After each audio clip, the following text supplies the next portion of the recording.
Hello everyone, welcome to this C revision series that is brought to you by Noobs Learning.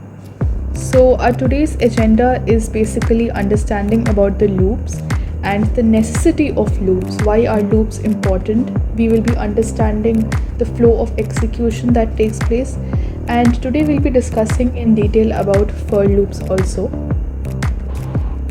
Now, if you're new to Noobs Learning, let me give you a very brief intro about it. So, Noobs Learning is basically a community of like minded people. We are student developers. So, if you're a technophile who is interested in learning about the new age technologies and stuff like that, then this is the right place for you. You can join our community, you can join our website, also register on our website. And if you're a true friend, then you can bring your friends also to this Noobs Learning. So let us begin with today's session on loops. So first of all, why is that we need to learn about these loops? Why are loops necessary? You must be having that doubt in your mind, right? So we know that loop in programming is nothing but, if I tell it in layman terms, it is nothing but looping over a particular block of code until that particular condition which is mentioned is satisfied or not. Now, if you're not able to understand, you can think of it like listening to a particular music. Okay, so you loop over a particular track or an album, and when you get bored of it, you just stop, looping over it or listening to it. So loops are kind of similar to it. And in programming, we come across many situations where you want to, run a particular task for more than one time.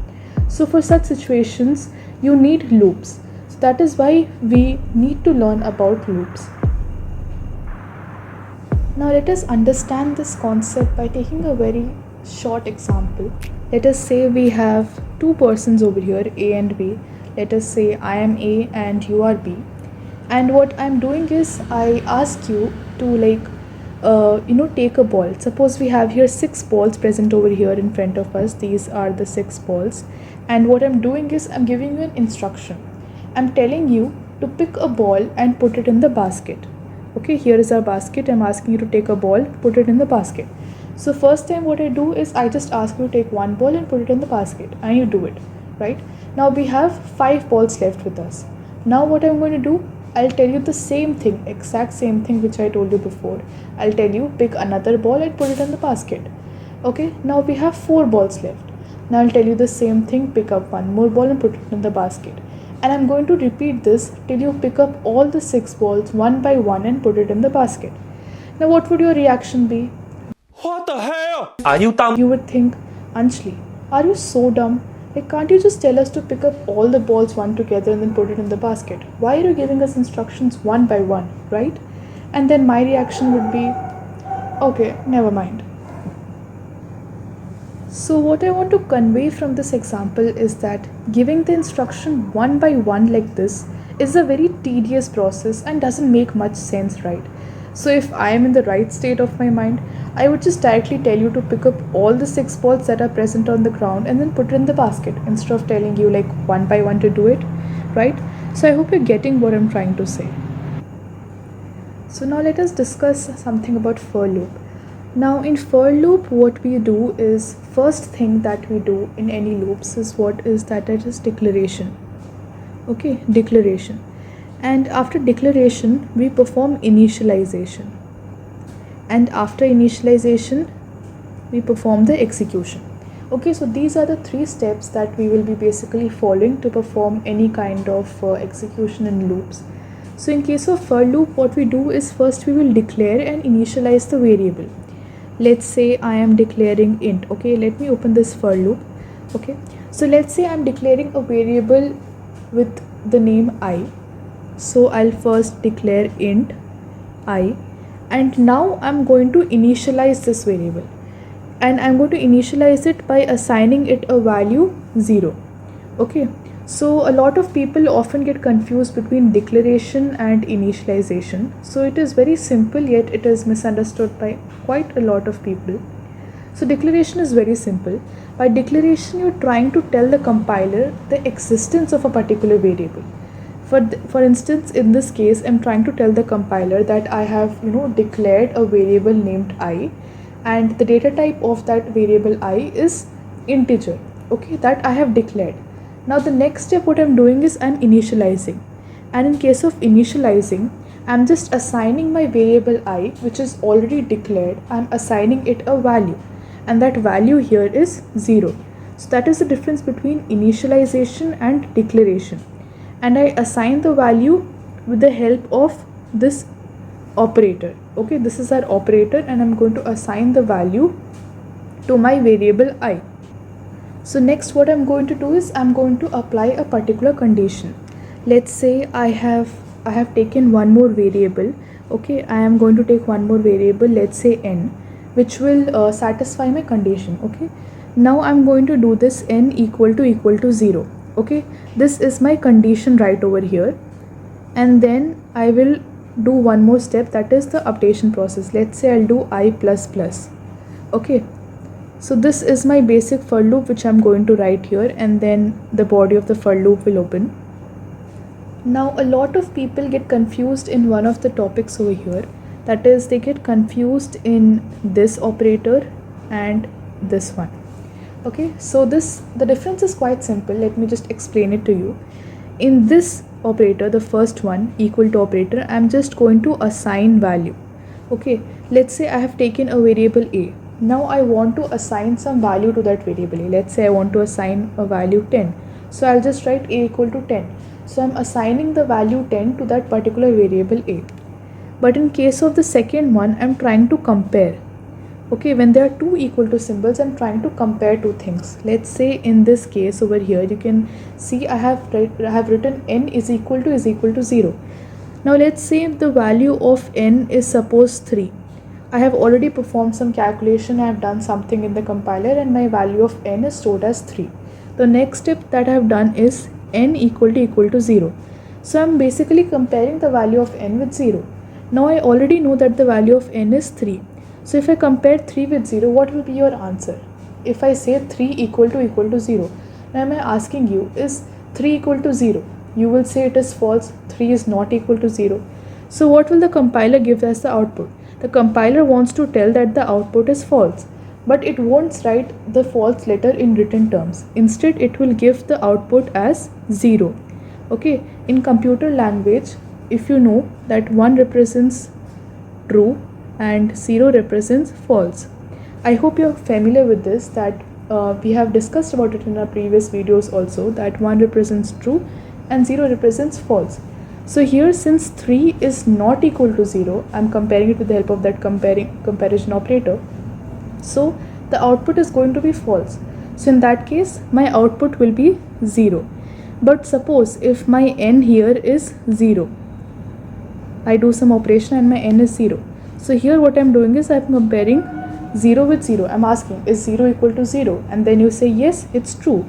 So since it is true, my output will be 1. Okay, so it's as simple as that. So that is the difference between these two operators. Now let us get back to our flow of for loop. So in case of for loop, we start by initializing the iteration variable, and then we come to the block of code under the loop which is executed if the condition given is true. So first thing what we are doing here is we are initializing I equal to 0. That is our first step. We know that the variable I has been created, a place is given for it with the value 0. Second thing what we do here is we check the condition. If the given condition is true, if the condition is satisfied, then only we can enter the block of code and we can execute it, right? So the same thing happens if we consider the previous example that we took, where I asked you to pick up those balls and put it in the basket. So at that time, I can take it, if I take those in terms of the programming language, then picking up the ball and putting it in basket. Okay, these were the two tasks that needs to be iterated, or that we have to put in the for loop. And what was my condition of this example?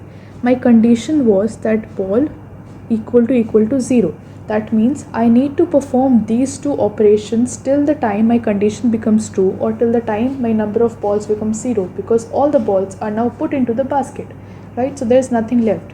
So that is how you can use for loop. So if suppose you want to execute something for, like, suppose you have a condition and you want to execute it for 100 times. So for that you need not write 100 different printf statements because it will become a very tedious process, right? So for that you can just use a for loop and the task becomes much simpler. Now let us understand the concept of for loops with the help of a very short example. So let me first run this example. So this is for printing the sum of numbers. Now it is first thing which you can see the 0, that is displaying the variable I over here. Now it is asking for a number. Let me just enter 2. And then you can see that the sum is printed, that is 2, and my loop has stopped, right? But how did I reach to this output is now what we are going to understand. Okay, so first let us see, here is our for loop condition. Now here you can see first step what I have done is I have initialized a variable I have assigned a value 0 to it. Okay, my initialization is done. First step is done. Next step is checking the condition. Okay, just remember this 3 steps: initialization, then comes the condition, and then comes the execution. Okay, these are the 3 steps that you need to follow. Second step is checking the condition. Now I am checking whether my variable n is equal to 0 or not. Now if you look into the previous part of the program, then you can see that I have just declared a variable n and I have not assigned any value to it. So if I have not assigned any value, it means that the value of n is 0, right? So my n value is 0. Now when I check 0 is equal to 0, it's true, right? The condition is true. 0 is equal to 0. So as soon as the condition becomes true, I'm going to enter the body of for loop. This part here, which is in the flower brackets, it is the body of the for loop. Okay, so as soon as I enter the body of the for loop, we can see here that they have given us a print statement which says please enter the number. Okay, and we are entering the number. Alright, and whatever number which we have entered here, so first thing it is also printing I side by side. So the thing which is printed over here 0 is the value of I. So I here, as I initialize in the starting as 0, so that is what is printed over here. Next thing is whatever the number that is printed, I am going to store that number in my variable n. That is what I am doing in my scanf statement. Okay, I am storing the particular number in my variable n. So here I entered 2 over here, right? So that is stored in my n. So now my n becomes 2, which is the input from the user. Alright, and my I is already 0. This is the starting part because it was initialized as 0. The next step is sum plus of, okay, this step you might be having confusion, but that step basically means that sum is equal to sum plus n. So that is also a way of writing it. Instead of writing like this, you can write it like that also, sum then plus equal to operator. So that basically means that sum is equal to sum plus n. That is what that statement indicates. So what is my sum value first of all? Again you can see here that in the starting I have already declared a variable named sum, but I have not assigned any value to it. Which means, what does it mean? It means that the value is 0. So sum is equal to 0, that is the value of the sum, plus n. N is 2, right? 2 is what I gave the input. So 0 plus 2. So sum is now 2. This is my value of sum. Okay, but I won't print the sum right now because I'm still inside the loop. You can see here that this is the ending parenthesis of loop, and after the loop has ended, my sum will be printed. But I'm still in the loop. I need to again go back to the first step and check if the condition is true. Okay, so as soon as my sum is calculated, I'll again go back to my fourth step. Okay, that is the starting of my for loop, and this time I'll check the condition once again, that is n equal to 0 or not. But what is my n value? My n value is currently 2, right? That is what the user gave the value. So if I do 2 equal to 0, now you only tell me, is this true or false? If I say 2 equal to 0, will you agree with me? No, right? 2 is not equal to 0. This is false. So my condition became false. Now as soon as my condition became false, I'll exit my for loop, I'll come out of the for loop and execute the very next statement that is present in the for loop. So the next statement, as you can see here, is the statement number 9. And in that statement, I'm going to print the sum. So what is my sum currently over here? My sum is 2. So I'll be printing that over here. So my final sum here is printed, that is 2, and my loop has stopped. Now I won't go back to the loop again. So what we understood from this example is, now we can write the basic syntax of for loop from this. So if somebody asks you to write a syntax of for loop, you can just write that for loop, in for loop the first thing what you're doing is the initialization over here. Okay, initialization. Then comes the condition. Alright, I'm writing here shortcuts, you can just write the full thing. And then comes the updation. Now in this updation, and then the parenthesis. So in this updation you can perform any increment or decrement operations, like here in this case, in this example, I performed I++. I used the increment operator. So in basically in this updation you can perform an increment or decrement, okay, anything like that you can perform. So this is your basic syntax of for loop. So here we have a flow chart which will be very useful. If you can make a note of it, please make a note of it. So here you can see that the first step which we are doing is we are initializing our initial variable, and the second thing that we are doing here is we are checking if the condition that we have applied over there is true or false. Okay, and if the condition is false, immediately we'll exit the loop and we'll execute the very next code that is present after the loop.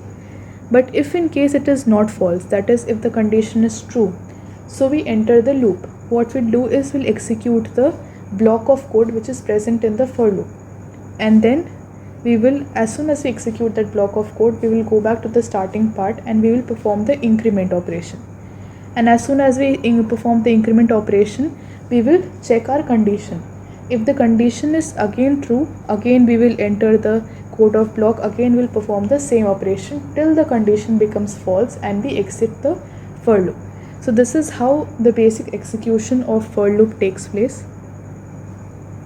So that's all for loops, and in the next part of the video we'll be discussing about while loops, do while loops, recursion, then transforming of for loops to while, and vice versa.